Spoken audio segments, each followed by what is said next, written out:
Father, could you tell us what is being filed today and read the letter, the cover letter of this petition? Thank you very much. Of course, my name is Reverend Father Dr. Augustine Odimegwa. We're here today to submit to the office of the President this Magnitsky Act that we're holding a couple of our judges and attorney generals responsible for the continued incarceration of Nnamdi Kanu in solitary confinement without trial, without due trial. The White House. 3. American Veterans of Igbo Descent, AVID, Rising Sun Charities Organization, and Ambassadors for Self-Determination, submission against Nigerian jurists and the former Attorney General for sanctions under the Global Magnitsky Human Rights Accountability Act. 22, USC. Dear Mr. President, again and again and again, they don't carry Nigerian judiciary matter go meet Trump for White House. Oh. Yes. Hey, when I sure say Nigeria go fit escape this one, because of one man, Nnamdi Kanu. Because of this man, Nigeria don't say when. Honestly, because of Nnamdi Kanu, Nigeria don't say when. Hey, Jesus. Please, let me not talk too much. Watch the video, hear what thing they talk as they carry the letter, go meet Trump for White House, make they tell Trump wetin dey happen for Nigerian judiciary. Say they hold one man down when no commit anything. They have not found him guilty and they are holding him. Don't me talk. Watch this video and hear it from the horse's mouth. Then after watching it, you do well to drop your comment in the comment section. What you think about this video? You see this one, eh? Anyway, watch it, please. of course, reading on behalf of Bruce Fine, representing American Veterans of Igbo Descent, Rising Sun Charities Organization, and Ambassadors for Self-Determination. All three are non-profit organizations substantially dedicated to monitoring gross violations of internationally recognized human rights, especially in Nigeria. Pursuant to the Global Magnitsky Human Rights Accountability Act, 22 USC and EO 13818, the three non-profit organizations urge Magnitsky sanctions against a quintet of Nigerian judges implicated in the persecution of Biafran leader Nnamdi Kanu for exercising his rights to free speech and association and a fair trial.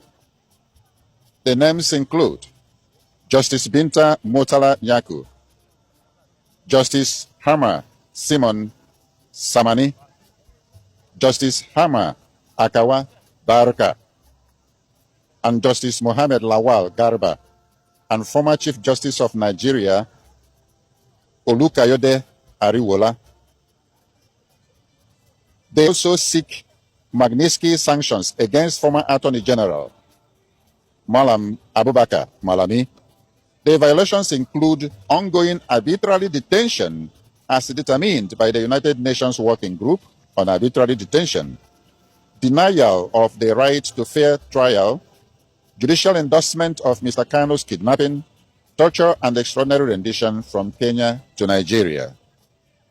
Nigeria's protracted persecution of Nnamdi Kanu for peaceful advocacy of a self-determination referendum in Biafra commenced as early as 2015. In September 2017, Nigeria's military attempted to assassinate Nnamdi Kanu in his hometown. Many were murdered, but he managed to escape by a miracle.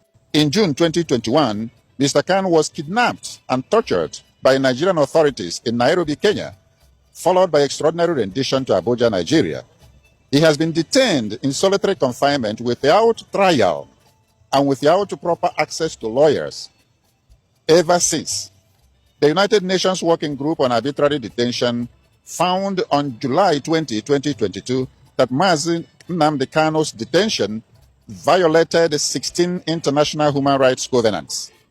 It ordered his immediate and unconditional release and the reparations paid.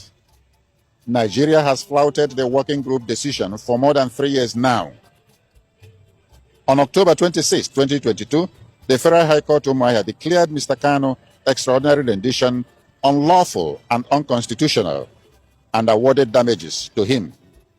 On December 15, 2023, the Supreme Court of Nigeria, while acknowledging the Nigerian government's extraordinary rendition of Nnamdi Kanu as criminal, nevertheless decreed that the fruits of its crime, his detention and persecution, were legal.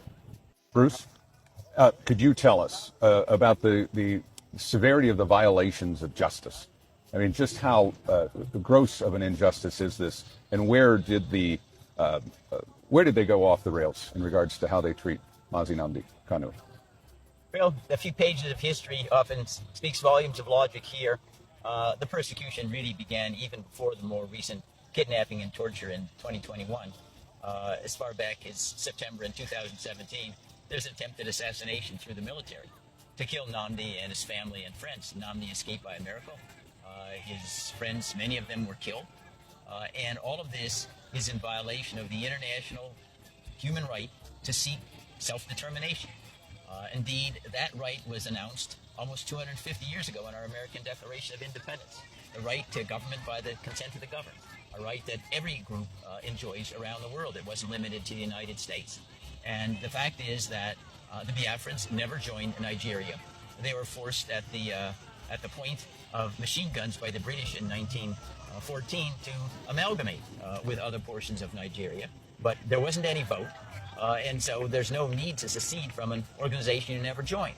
And Nnamdi Kanu has been persecuted mercilessly by the Nigerian government for seeking to defend this right. Now, we want to compare the persecution with others. Nelson Mandela is a nice benchmark. If you read his memoirs, on Robben Island when he was detained, he lived in a paradise compared to Nnamdi Kanu. He wasn't in solitary confinement. He actually taught and learned from universities with other inmates there. They had games. There wasn't anything like solitary confinement. He had access to lawyers. Nnamdi Kanu does not. He doesn't even have access to me. I've been 6 times. They say, no, Mr. Fine, you can't visit with him. Even the persons who visit with him, they can't take in any pencils, no papers. Everything is recorded. Everything is videoed. There's no privacy whatsoever. So again, if we want to take a comparison with Nelson Mandela, who ended up being not only a Nobel Peace Prize winner, but an international hero, he's suffered far more grotesquely. And it's continuing to this very day after 4 years. Now, I'd like to amplify for our audience here as well. The Global Magnitsky Human Rights Accountability Act empowers the president to identify foreigners who are guilty of gross violations of human rights, freeze their assets, and ban them from ever traveling to the United States. And that's what we're asking to happen in this particular case with regard to the 6 individuals that we identified in our petition. Now, one of the other elements that comes from the Global Magnitsky listing is it's a stigma. It puts you in the same category as notorious, horrible human rights violators, Adolf Hitler, Joseph Stalin, Kim Il-sung in North Korea, anyway, all the ones that you remember by reading in the newspapers. And we would hope that the Nigerians would wake up. This is simply the opening shot, if you will, of trying to obtain justice for Nnamdi Kanu. If others do not shape up and help and insist on his release, they will be on the list that we present to President Trump as well. And that ought to be a message that goes out to everyone in Nigeria who's been involved in this complete travesty of justice against Nnamdi Kanu. You will be our next petition if within the next short while Nnamdi Kanu is not free as he deserves to be under international law. Bruce, can you expound on the teeth that are in the Magnitsky Act and just how deep can they go to both the individual and the country? Well, the individuals can be banned from ever visiting the United States. They can't do business here. If they have any assets, they will be frozen. But the United States also can, under Magnitsky and related laws, impose embargoes. They can cut off, they can impose tariffs. We know Mr. Trump might slap 500% tariff on Nigeria in order to encourage them to release Nnamdi Kanu. They're almost a limitless array of sanctions, if you will. They could they could cut off all military supplies, which right now Nigeria is quite dependent upon the United States for a military supply. They should prevent them from getting access to World Bank loans or IMF loans. So there's a huge arsenal that the President of the United States wields to pressure Nigeria to doing the right thing. We don't want to go that way. Mr. Trump doesn't want to take the Nigerian people, who oftentimes suffer with the sanctions, down with the leaders. But after all, the leaders and the acquiescence of the people, especially the Fulani, are responsible for the plight of Nnamdi Kanu, and they need to take risks themselves. in order to do the right thing and say, well, I don't want to take a risk. The government will retaliate. Well, Nnamdi Kanu took a risk far greater than anybody's asking you to take. It's time to be accountable for your own country and your own compliance with international law and push back against the government of Nigeria that, again, has acted in dastardly criminal fashion for at least 40 years. And I want to underscore what the government did is a crime. Think of this obtuseness. Nnamdi Kanu is being prosecuted by the criminal organization that captured and prosecuted him. It's the government should be prosecuted by Nnamdi Kanu, not the other way around. And when that happens, we know that justice will have prevailed. Does the president have the power to actually punish countries doing business with Nigeria? I mean, how far do those teeth go? No, I mean, we can see right now with regard to the use of the tariffs. Yeah. If you call tariffs, punitive tariffs, 100, 200%. The answer is yes. The president does have that authority under emergency powers and existing sanctions that Congress has allocated to the executive branch to do those things. But I don't believe in this particular situation, Mark, there really is much space between the president and Congress. Congress also, of the United States, is very, very critical of Nigeria. The chairman of the House Foreign Relations Committee, Chris Smith, has been a bitter critic of Nigeria for long years. And Congress could do something like expel Nigeria from the United Nations. That was done in a similar way with suspension. During the period of apartheid in South Africa, the United Nations suspended South Africa until it abandoned apartheid after Nelson Mandela was released. It was suspended for over 2 decades. That sanction is looking Nigeria in the face right now. That you continue to defy international human rights. You're not worthy of sitting in the United Nations anymore. And think of this kind of oddity. It was the United Nations Working Group that said Nnamdi is being held in violation of 16 international human rights covenants and orders his immediate and unconditional release. It is an arm of the United Nations. So how can Nigeria be part of an organization which is flouting at the same time? It just doesn't compute. And again, we hope that Nigerians will get control of themselves. There's a way in which you can use peaceful avenues of redress, separation. It doesn't need to be violent. It's happened in Czechoslovakia divided. It happened in Sudan divided. It's been done before. They need to get the negotiating table with Nnamdi Kanu so that everybody can be a winner. If it's not, we risk everybody being a loser. As an attorney, one last thing. Bruce, if you could expound on the difference of how they captured Nnamdi Kanu. Was it more of an arrest or a kidnapping? No, this was a kidnapping out and out. He's driving to the airport, Nairobi. They kidnap him, take him to secret premises, torture him for 8 days, then stick him in a private plane to go back to Abuja. That is kidnapping by any other name.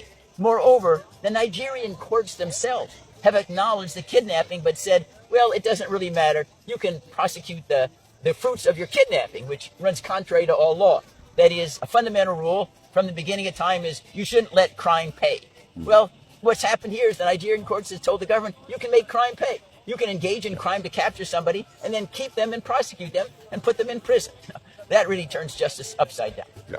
What is the maximum that is allowed for solitary confinement? And then we can talk about what's happening here. Well, it's very limited.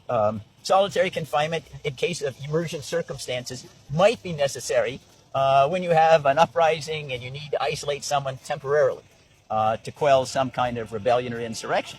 But beyond that, solitary confinement is absolutely prohibited. In the United States, it's generally prohibited with regard to our own prisoners. Why would you need solitary confinement? And then there was a risk that he's going to foment rebellion with other inmates. But there's none of that here whatsoever.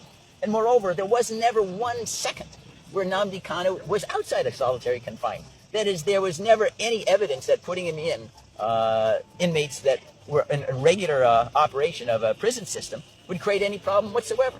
They stuck him in there for a simple reason. They wanted to make sure his influence, his valor did not rub off on anybody else. That's all it was. And it's clearly another reason why he's being detained in violation of international human rights covenants. And again, I want to go back to Nelson Mandela because he's kind of the benchmark for what was supposed to be a horrible, horrible treatment. He lived in paradise compared to Nnamdi Kanu.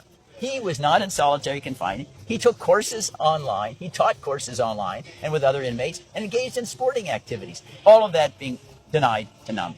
Is it true that solitary confinement, if used, is limited to a certain period of time? And what is that time? Well, the time is where it's necessary. If you have some kind of uprising, you'd say, we need to put people in solitary confinement because they've engaged in, say, internecine warfare. They're killing each other. They're hurting each other. Yeah. So it's like if you have two kids, brothers and sisters, they're fighting each other. Okay, you Yeah. stick them in their separate rooms for a certain period. They cool off. I and heard back up. 15 days was the maximum. Yeah. That was Well, allowed by I don't know whether there's humanitarian arbitrary. standards. 15 days could be too long, depending upon Yeah. the circumstances, where somebody is in need of emergent care. Yeah. No, 15 Yeah. days could be too long. It's about all the Okay. circumstances, but 15 days is a benchmark. Yes. All right. Could you tell us about his health? On the one side, physically, I've heard horrible things, but psychologically, how is he doing? And then if you could expound on physically how he's doing. Yeah, Mark, thank you so much for that question. I just came back from Abuja. I was there visiting him on almost 3 times a week on daily basis. His health is failing, and he needs immediate medical attention. But I want to say this to my brothers and sisters over there. Nnamdi Kanu is not your problem.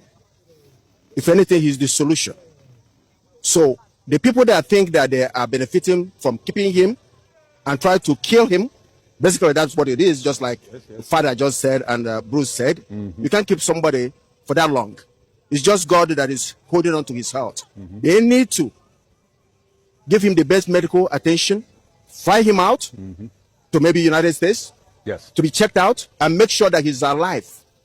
His That life is something they need to do. Nobody should be begging them for that. They have not achieved anything by keeping him there. If anything, things have deteriorated in the southeast region.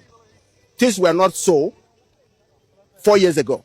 For the hatred of the late president had on the Igbos should not be extended. The elites of the Fulanis need to come together and know that this thing that they're having against the Igbos need to stop. My name is Dr. Uzo Eric Chukwu, member of AVID, American Veteran of Igbo Descent. I am addressing the issue where Kenyan government that helped Nigeria kidnap Nnamdi Kanu has agreed to their error. And they have awarded him token reparation for what they did, and they have asked Nigeria to unconditionally release him.